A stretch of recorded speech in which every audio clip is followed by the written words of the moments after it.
दोस्तों बहुत बहुत स्वागत करता हूं आप सभी का। नगीना सांसद चंद्रशेखर आजाद के घर पर पुलिस पहुंची है। इस समय की सबसे बड़ी खबर दोस्तों सामने आ रही है।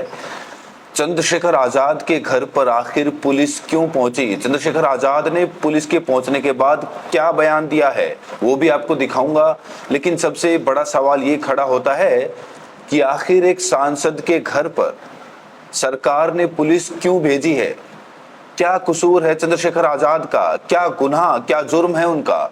आखिर सुबह सुबह उनके घर पर पुलिस क्यों खड़ी हुई है? इसको लेकर कई सारे सवाल खड़े हो रहे हैं और सबसे बड़ा सवाल यही है कि एक सांसद के घर पर आखिर उत्तर प्रदेश पुलिस क्यों पहुंची? आखिर क्यों उन्हें घर से बाहर निकलने से रोका जा रहा है? दोस्तों बिना देरी किए सबसे पहले आप इन तस्वीरों को देखिए। इन तस्वीरों को देखिए, सुबह सुबह की तस्वीरें सामने आई हैं। चंद्रशेखर के घर के अंदर, घर के बाहर पुलिस का पहरा नजर आ रहा है। यहाँ आप देख सकते हैं चंद्रशेखर के घर के अंदर की तस्वीरें आप देख सकते हैं यहाँ पे साफ तौर से, क्योंकि चंद्रशेखर के घर के अंदर की तस्वीरें कुछ ऐसी हैं जहां पर कई सारे क्रांतिकारी वाक्य लिखे हैं। क्रांति के लिए हर किसी से लड़ना ही पड़ता है, चाहे पिता हो, भाई हो, पड़ोसी हो या शत्रु हो। बिना संघर्ष के ना कोई परिवर्तन हुआ है ना होगा।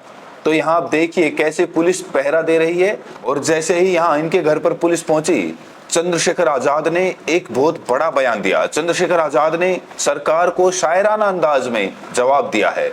चंद्रशेखर ने लिखा है, लश्कर भी तुम्हारा है, सरदार भी तुम्हारा है, तुम झूठ को सच लिख दो, अखबार भी तुम्हारा है। इस दौर के फरियादी जाएं तो जाएं कहां, कानून तुम्हारा है, दरबार तुम्हारा है। सूरज की तपन तुमसे बर्दाश्त नहीं होती, एक मोम के पुतले सा किरदार तुम्हारा है। लेकिन पुलिस को आगे करके लोकतंत्र को कुचलने वाले तानाशाहों, सुन लो, तानाशाहों को अगर जिद है हम पर पहरा बिठाने की, तो हमने भी ठानी है इस बहुजन समाज को न्याय दिलाने की। अगर बरेली में मेरे मुस्लिम भाइयों के साथ कुछ गलत नहीं हुआ, नाइंसाफी नहीं हो रही, तो योगी सरकार अपनी पुलिस के दम पर मुझे वहां जाने से क्यों रोकना चाहती है?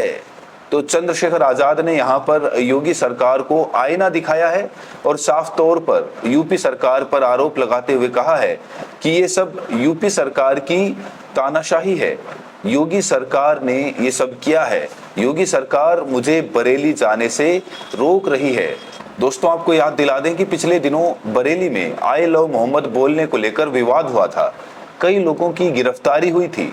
जुम्मे की नमाज के बाद कई लोगों ने आई लव मोहम्मद के नारे लगाए और उसके बाद यहाँ पर माहौल तनावपूर्ण हो गया। इसमें कई लोगों को गिरफ्तार किया गया। उसके बाद चंद्रशेखर का वीडियो सामने आया जिसमें वो कहने लगे कि मैं आई लव मोहम्मद बोलूंगा, मुझे गिरफ्तार करके दिखाओ। और चंद्रशेखर आजाद के घर पर जो पुलिस पहुंची है, कहा जा रहा है कि उन्हें बरेली जाने से रोकने के लिए, क्योंकि दोस्तों आज ही चंद्रशेखर आजाद को बरेली जाना था। पीड़ित लोगों के परिजनों से मुलाकात करने के लिए वो बरेली जाने वाले थे और बरेली जाने से पहले उन्होंने बहुत बड़ा ऐलान किया था। साथ ही साथ यूपी सरकार के सामने कुछ महत्वपूर्ण मांगे भी रखी थी। तो वो मांगे क्या है आपको बताऊंगा, लेकिन इस बीच आजाद समाज पार्टी कांशीराम ने इस पूरे मुद्दे को लेकर एक प्रतिक्रिया दी है।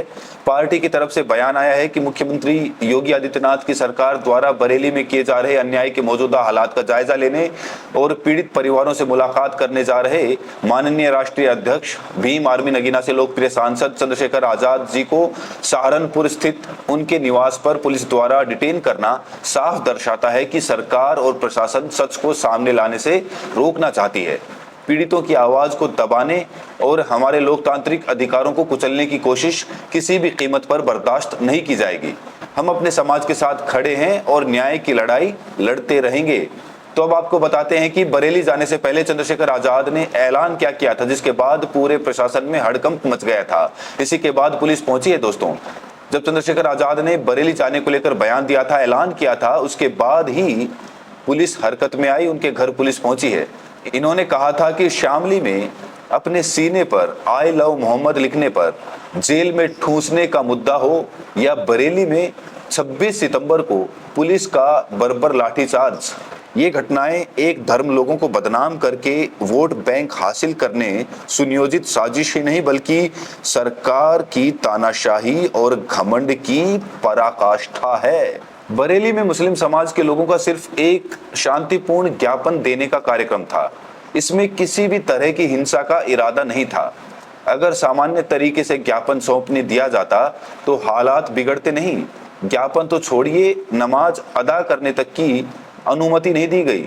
और इसके बाद अपने आका को खुश करने के लिए पुलिस ने लाठीचार्ज करके बेगुनाहों को घायल कर दिया।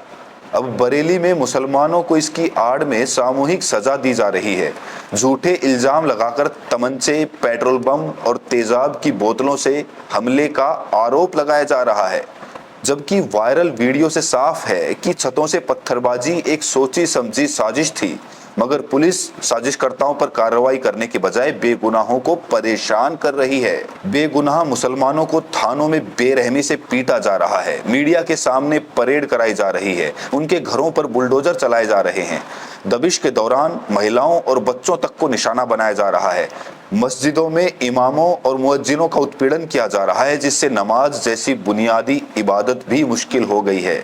मुस्लिम भाइयों और बहनों पर तानाशाह के इशारे पर किया जा रहा ये अन्याय, अत्याचार न सिर्फ संविधान की प्रस्तावना बल्कि संविधान के अनुच्छेद 25 से 28 का स्पष्ट उल्लंघन है, जिसमें धर्म और उपासना की स्वतंत्रता को देश के प्रत्येक नागरिक का मौलिक अधिकार बताया गया है। यहाँ चंद्रशेखर आजाद जो भी बातें कर रहे हैं वो संविधान के अनुसार बातें कर रहे हैं और मुसलमानों के साथ वो खुलकर खड़े हुए नजर आ रहे हैं। कह रहे हैं कि मुसलमानों के साथ अत्याचार हो रहा है, मुसलमान बेगुनाह हैं, मुसलमानों की कोई गलती नहीं है। इतना ही नहीं, यूपी सरकार से कुछ महत्वपूर्ण मांगे भी चंद्रशेखर आजाद ने की। 4 महत्वपूर्ण मांगे की है दोस्तों। उन्होंने कहा है कि बेगुनाह मुसलमानों की गिरफ्तारी और उत्पीड़न पर तुरंत रोक लगाई जाए, पुलिस की मनमानी, दबिश और बुलडोजर कार्रवाई बंद की जाए, मेरे निर्दोषों पर दर्ज मुकदमे वापस लेकर उन्हें फौरन रिहा किया जाए, दोषियों की पहचान कर उन पर सख्त कार्रवाई की जाए। मैं बरेली पहुंचकर मौजूदा हालात का जायजा लूंगा, पीड़ित परिवारों से मुलाकात करूंगा। ये संकल्प लिया था चंद्रशेखर आजाद ने। और दोस्तों, जो 4 मांगे चंद्रशेखर आजाद ने मुसलमानों के लिए की, पीड़ित मुसलमानों के लिए, कहा जा रहा है जिन्हें फंसाया गया, जो बेगुनाह हैं, शायद ही ऐसा कोई लीडर है यूपी में जिसने इस तरीके की मांगे मुसलमानों के लिए की है। और आपको ये भी बता दें, जिन नेताओं को, जिन पार्टियों को मुसलमानों का वोट मिल रहा है, 95%, 90% वो लोग भी मुसलमानों के मुद्दे पर चुप हैं, मुसलमान तक नहीं लिख पा रहे हैं। लेकिन चंद्रशेखर आजाद ने दोस्तों यहाँ पर मुसलमानों के साथ खड़े होकर ये बता दिया कि अगर मुसलमान उन्हें चाहता है, उन्हें वोट देता है, तो वो भी मुसलमानों को चाहते हैं। मुसलमानों के साथ जो समस्या खड़ी हो रही है तो वो भी मुसलमानों के साथ यहाँ पर खड़े हुए नजर आ रहे हैं।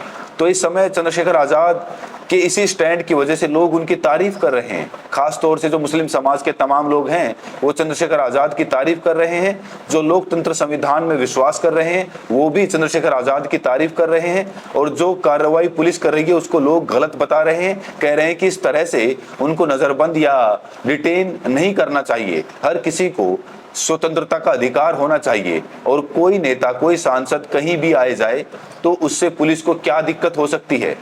तो यहाँ पर पुलिस की कार्यशैली को लेकर सवाल खड़े हो रहे हैं और चंद्रशेखर आजाद यहाँ पर साफ तौर से कह रहे हैं कि जो सरकार है ये तानाशाही कर रही है, संविधान लोकतंत्र को कुचलना चाहती है। बहरहाल दोस्तों, इस वीडियो में इतना ही। चंद्रशेखर आजाद के घर पर जिस तरीके से पुलिस पहुंची है, आखिर चंद्रशेखर आजाद का क्या कसूर है? क्या आई लव मोहम्मद बोलना गुनाह है? आप लोग भी अपनी राय दीजिएगा। बहुत बहुत शुक्रिया।